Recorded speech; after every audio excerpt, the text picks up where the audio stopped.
ესეც უკვე მეოთხე გაკვეთილი დამწყებებისათვის და აი გაკვეთილში გავავლით liquidity sweeps, რა დროს ხდება liquidity sweep-ი, სადევს ლიკვიდობა, რატომ უნდა გავხსნათ entry liquidity sweep-ის შემდეგ, როგორანაირად, რატომ არ უნდა ვიჩქაროთ entry trade-ის გახსნა, არამედ ბოლომდე უნდა დაველოდოთ სანთლების დახურვას, მაგალითად ერთწუთიან სანთლის ბოლომდე დახურვას უნდა დაველოდოთ, სანამ ტრეიდი გაიხსნება, ანუ double time frame-ზე როცა ვაჭრობთ, ერთწუთიან time frame-ს მაგალითად ყოველ ერთ წუთში იხურება სანთელი ხო? ყოველ ერთწუთიან სანთლის ბოლომდე დახურვას უნდა დაველოდოთ, რომ ეს სანთელი იყოს დადასტურება, ანუ რაღაც entry მოდელი ხო გვაქვს, რომელთაც ვაჭრობ სიტყვაზე ერთწუთიანზე რაღაც liquidity sweep მოხდა, მაღალ time frame-ზე რაღაც დადასტურება მოხდა და მერე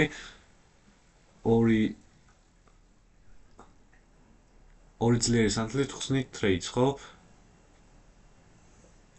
უნდა მოხდეს ამ სანთლების ბოლომდე დახურვა, ანუ ერთწუთიანზე ბოლომდე დახურვა და მსგავს რაღაცებს განვიხილოთ. მაგალითად, პირველი იქნება სად არის ლიკვიდობა. ლიკვიდობა ყოველთვის არის აღმავალ time frame-ზე, აღმავალ ტრენდში მაგალითად აქ ძლიერი გარღვევა ქონა, liquidity sweep-ი ყოველთვის იქნება აი ამ low-ზე. მაგალითად, შესაძლოა liquidity იყოს აი აქ. liquidity იყოს აი აქ. ანუ, როცა აღმავალ ტრენდია და ჩამოსვლა ხდება, liquidity ყოველთვის low-ზე არის, ასე რომ ჩვენ ყოველთვის ველოდებით liquidity sweeps. ეს ეხა აღმავალ time frame-ზე განვიხილოთ და არ ნიშნავს იმას, რომ აღმავალ time frame-ზე გულისხმობ ამას, უბრალოდ პირობითად ვაკეთებთ ამას, თორემ ისე აღმავალ time frame-ზე მაგალითად აქ გარღვევა გვაქვს ძლიერი, ანუ demand-ი გვაქვს, ძლიერი სტრუქტურის შეცვლა გვაქვს და გვაქვს demand-ში ჩამოსვლა და ამის მერე ფასი აგრძელებს მაღლა ასვლას. ანუ აქ ერთწუთიანზე ველოდებით რაიმე liquidity sweeps, მაგალითად არ ველოდებით აი ამ low sweeps, არამედ ველოდებით აი ამის sweeps, ან ამის sweeps გააჩნია 5 წუთიანი demand სად არის, დაუშვათ 5 წუთიანი demand-ი ამ აღმავლობის შემდეგ არის აი აქ. უფრო რეალურად აი აქ. ანუ ჩვენ ველოდებით ამ შემთხვევაში double time frame-ზე აი ამის liquidity sweeps. ანუ ხალხს ვისაც გონია რომ აქ გახსნით trades, სიტყვაზე აქ ჩამოვა ფასი და ფეიკებს, მისცემს რაღაც დადასტურებას და შემდეგ ჩამოვა. liquidity sweep-ამდე არასდროს trades არ ხსნით. ეს არის მთავარი წესი. ანუ ძველ high-ებზე ხდება liquidity sweep-ი და ძველ low-ებზე.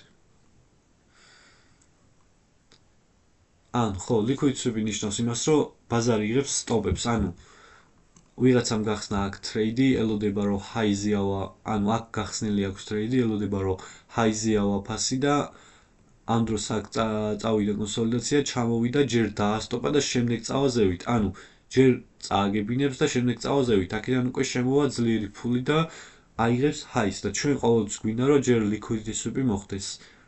ანუ ტრეიდერები დაასტოპოს და შემდეგ როცა ბანკები ძლიერი ფული შემოვა ბაზარზე, მაშინ გავყვეთ ამათ ტრეიდში, იმიტომ რომ დიდ ფულს ყოველთვის მაქვს მოგება და ჩვენ არ გვინდა ვაჭროთ ტრეიდერებთან ერთად, არამედ liquidity sweep-ის შემდეგ.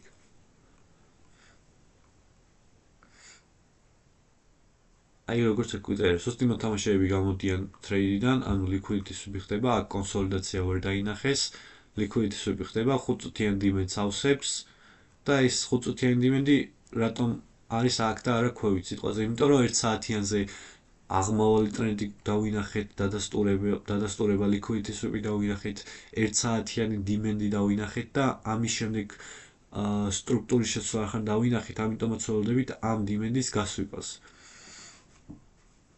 შესაძლოა ეს ცოტა რთულად ჟღერდეს ახლა, მაგრამ არაფერი რთული ამაში არ არის, სხვა გაკვეთილებსაც რო გავივლი, მე უფრო ადვილად მივხვდები.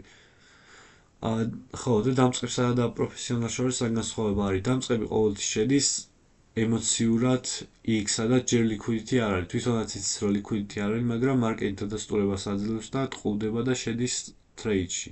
და პროფესიონალი კიდე ყოველთვის ნებისმიერ შემთხვევაში სულ რომ არ მოხდეს liquidity sweep-ი, მაინც ელოდება დადასტურებას და შემდეგ შედის ტრეიდი. ან თუ liquidity sweep-ი არ არის, აქ ბაზარზე ყოველთვის იქნება შენთვის ქაოსი. და თუ დაელოდები liquidity sweeps, ძალიან ნათლად დაინახავ, რატომ იყო საჭირო liquidity-დან გახსნა. მოკლედ, ამ გაკვეთილისთვის სულ ეს იყო liquidity-ის მნიშვნელობაზე.